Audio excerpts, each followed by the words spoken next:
오늘은 한국교회와 함께하는 70일 구국기도회 그 69번째 날입니다. 69일 동안 각자의 자리에서 금식하며 간절한 마음으로 나라와 민족을 위해 기도의 자리를 지켜오신 한국교회 모든 성도님들에게 하나님의 은혜와 평강이 가득하시길 주님의 이름으로 축복합니다. 이엔 바운즈는 자신의 책 기도에 내 인생이 달렸다에서 이런 말을 합니다. 기도는 하나님의 지혜를 신뢰하는 무한한 무지이다. 그렇습니다.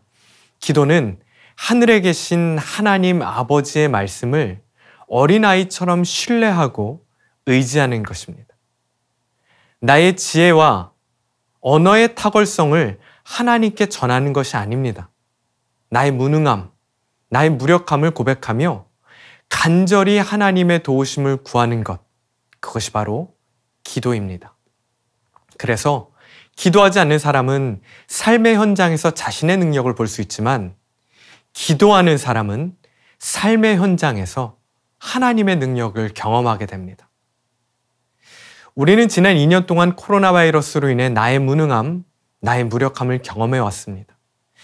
그래서 우리는 지금 그 어느 때보다 하나님의 도우심을 구하며 기도해야 합니다.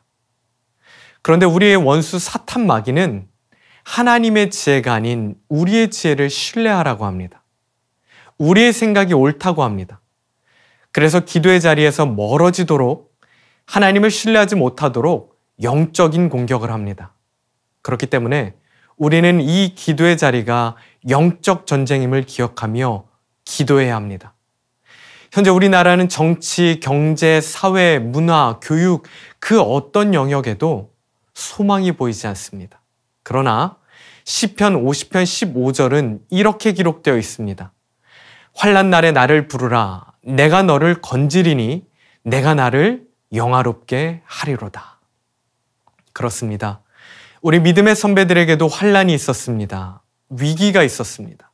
그러나 그때마다 우리 믿음의 선배들은 믿음을 지키기 위해, 나라와 민족을 지키기 위해 전능하신 하나님의 이름을 불렀습니다.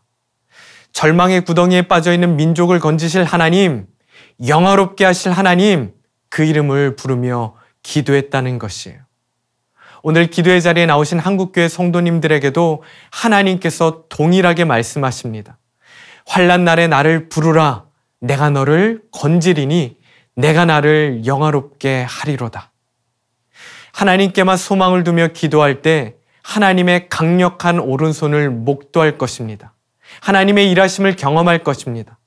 오늘 이 약속의 말씀 붙잡고 건져내시고 영화롭게 하실 하나님께 기도하는 모든 한국교회 성도님들 되시기를 주님의 이름으로 간절히 축원합니다.